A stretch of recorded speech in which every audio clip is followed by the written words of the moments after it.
Travis Davidson, Malik Willis, or Desmond Ridder at pick 9. It's Malik Willis to me, and it's not even close. If you guys want to get your votes in, though, please go ahead and do so. Type MW for Malik Willis, or I want you to type DR for Desmond Ridder. I'm not touching Ridder. This might surprise people. I know it's a weird thing to say out loud. I wouldn't take Desmond Ridder in the first round. Malik Willis, my number 1 overall quarterback. Ridder, to me, isn't a first-round prospect. If Desmond Ridder, if Malik Willis, when they're drafted, we're going to be keeping you guys up to date. Why? Chat Sports, we're going to be live for the entire NFL draft. All 7 rounds, every single pick. Not only that, we provide a lot of draft analysis. We go ahead and we do mock drafts. If you are a draft junkie, now is definitely your time to subscribe to Chat Sports. So hit that subscribe button and turn on that notification bell. From Mikey Fan, will the Cardinals pay or trade Kyler Murray? That's the problem, isn't it? Kyler wants to get paid now. He's watching Deshaun Watson get the bag. He's watching Josh Allen get the bag. He's watching Matthew Stafford, etc. He goes, I want that too. The problem is Murray has not yet performed to that level of play. Started 2021 great. Really struggled down the stretch. But there are teams who would desperately love to add Kyler Murray. Some potential fits. The Steelers, yeah, they signed Mitch Trubisky. They've been linked to QBs. They draft somebody. Hurts, not Murray, I don't think, upside or current-wise, so Philadelphia. The Giants would have their franchise QB. The Saints now have 2 first-rounders. Carolina is in dire straits for QB help. Tennessee could go full-fledged. Matt Stafford, Jared Goff. Seattle could get a new QB. The Lions. At some level, there's only like 10 teams that like you would know for a fact would not have interest in Kyler Murray. Maybe it's more like 12, but there would be a lot of interest. Arizona, they didn't extend their GM head coach. Can't bring in a new QB. He's got to be your guy, or I think that regime is getting fired.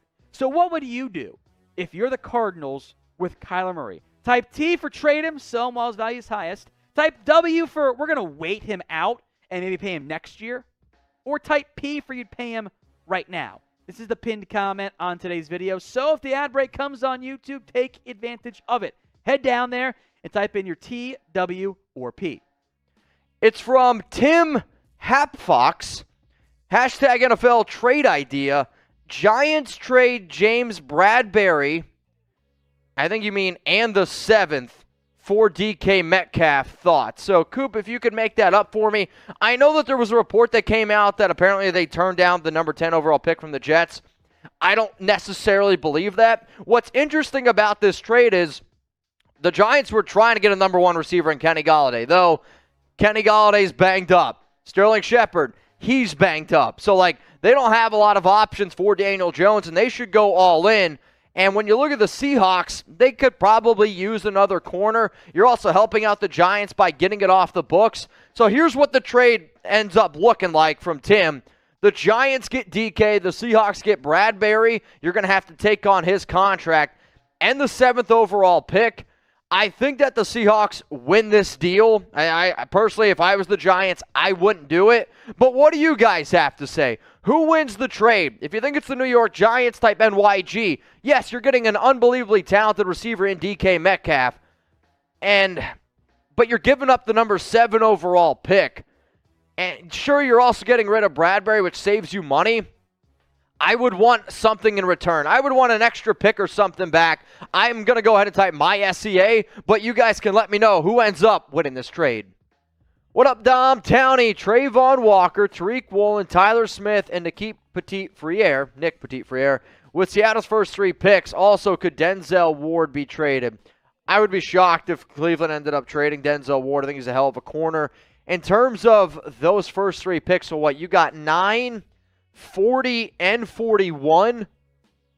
I think it's possible. I know a lot of people like Walker as a top 10 pick. Personally, I don't think he was that great of a player to go top 10.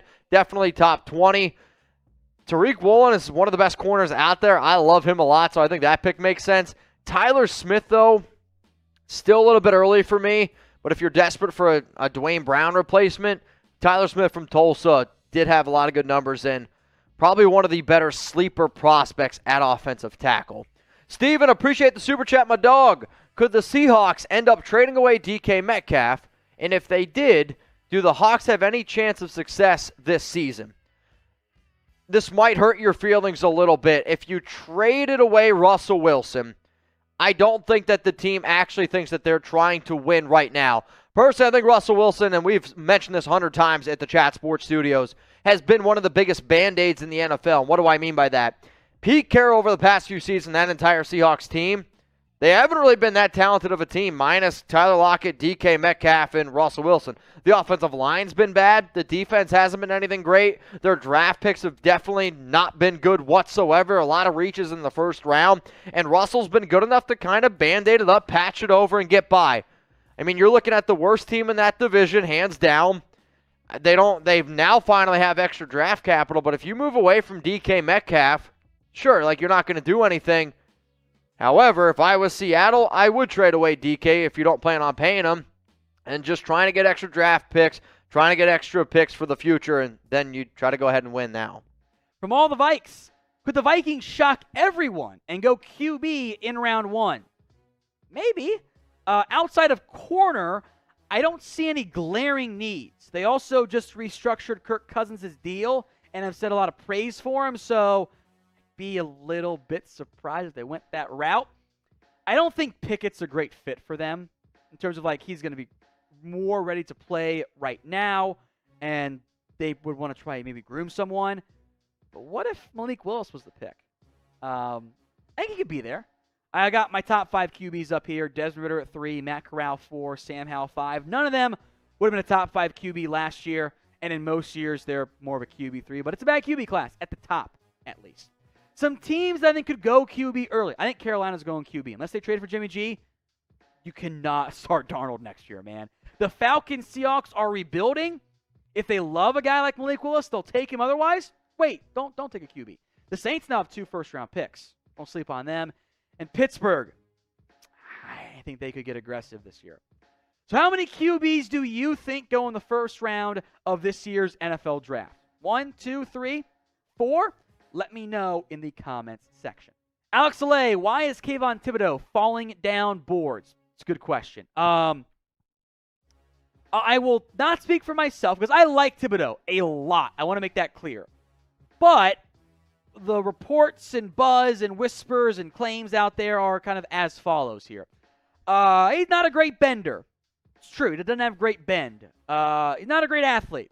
False. Not as big as we thought. Kind of true. But also, like, you should have known that because the numbers were out there for a while here, like from a team perspective. He's got an ego. Sure. But also, like, you know, he's a top 10 pick. Like, of course he has an ego. It's not a bad thing. He's got focus issues. He cares about his brand. And that's what annoys me the most. This, like, Thibodeau doesn't love football. We've heard that before with other top Oregon prospects. Justin Herbert doesn't love football. He's too smart. Real thing. Penei Sewell, immature with no specifications as to why. That narrative happens a lot with Oregon guys. And it's 0 for 2 with Sewell and Herbert so far. And I don't get why that happens just for them. Doesn't make any sense. And it's really weird to see the Thibodeau cares too much about his brand when Aiden Hutchinson has a show already with PFF. Like, that narrative disconnect doesn't make sense to me. It's really weird.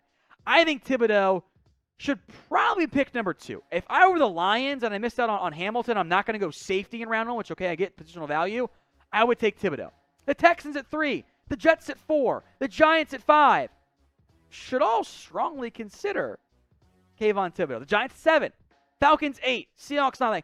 If he gets out of the top 10, maybe then the NFL is right. Maybe then there is the real stuff. They're concerned about a Justin Gilbert all over again. For you Browns fans, you know that one. And maybe we're wrong. It's tough to know, but the NFL isn't always right on those things. And it's just, the narrative is weird for around Kayvon Thibodeau, especially with the Oregon stuff being similar in the past. And I like him a lot. Top 5 guy for me. I take him in a heartbeat. So what do you think? Who will draft Kayvon Thibodeau this year? Pin comment on today's video. The ad break comes. You know the drill. Head down there. Let me know who you think will draft Kayvon Thibodeau in round 1 of this year's class. Fishing Life, Mike, what up, my dude? Who do you think will be the surprise player to fall out of the first round? Good question. Surprise player to fall out of the first round. This might be an unpopular opinion. I'm going to go with Drake London, the receiver from USC. He's really talented, but has already had some injury issues that I know some NFL scouts are a little bit weary about. So if I know some of these other wide receivers are really talented and I could take them in the first round, I'll say Drake London, but that would be a big-time surprise. All right, so out of the 4 teams that y'all see on screen right now, who ends up this 2022 season with the most wins? If you think it's the Tennessee Titans, I want you to go ahead and type TEN. Baltimore Ravens, BAL. Seattle Seahawks, SEA. The Pittsburgh Steelers, type PIT. The reason why I'm going to go with the Tennessee Titans is because they're in the weakest division. Though the team that I see being the worst on screen is Seattle. Baltimore has the upside with Lamar Jackson. Pittsburgh has the defense, but they're in a much tougher division. So I'm personally going to go ahead and say TEN. Andrew Temple, do you think that the way things are going right now when teams don't have the money to pay big players, they just get traded off? So it's not they don't have the money. The Packers wanted to pay Devontae Adams. The Chiefs could have paid Tariq Hill. They could have paid Amari Cooper. It was that they didn't think the value was right. And in general, that is what teams should do. If you're not going to pay somebody and somebody else will, then trade them and get something back. So I think that is the way things are going, and frankly, it's the way they've gone before. Teams are just a bit more aggressive in trading for those guys than what they might have been in the past. From Phillips Chill Videos, who is the best receiver outside of round 1? I don't think George Pickens goes round 1, but that's a really good football player. And it's kind of like receiver Derek Stingley, where had the career been flipped, he'd be in that top, I think, 15, top 20 conversation. I love his attitude, by the way. He's such a bully out there in a good way, I mean. So I like Pickens a lot there. I'm a big Alec Pierce fan, who I know will be there in round 2 and maybe round 3. I think those are 2 names. I think guys like a Christian Watson, a Jahan Dotson, Sky Moore are maybe better guys, but I think they have a better chance of going round 1 than George Pickens does. Now, if you want daily NFL videos and the 2022 NFL Draft Live, you're at the right spot. Hit that big red button and subscribe, youtube.com/chatsportstv. NFL Daily is now also on Rumble. Exclusive content, more videos, and of course stuff we post here on YouTube is also available on Rumble. We try to dominate that platform. Rumble.com/NFL Daily. DG Sports Talk, are y'all hiring? That is above my pay grade, my friend. But to answer your question on Pierre Strong, I just finished him up the other night, so let me read off from my scouting report here. Pierre Strong, 5'11" and change, 202, zone rushing scheme, sleeper. I wish he played FBS. But he tested great with elite production at South Dakota State. Made some guys miss. Big play threat, 10 rush touchdowns of 50-plus yards. Drops are an issue, and they were an issue at South Dakota State for this past year against just 22 catches. I think he's a bit more like build-up straight line speed than big-time explosion, which is probably fine. My question mark is he Elijah Mitchell? I think it's a good player comparison. Or on the downside, is he Darrington Evans? 4th round, could have a sleeper on your hands there.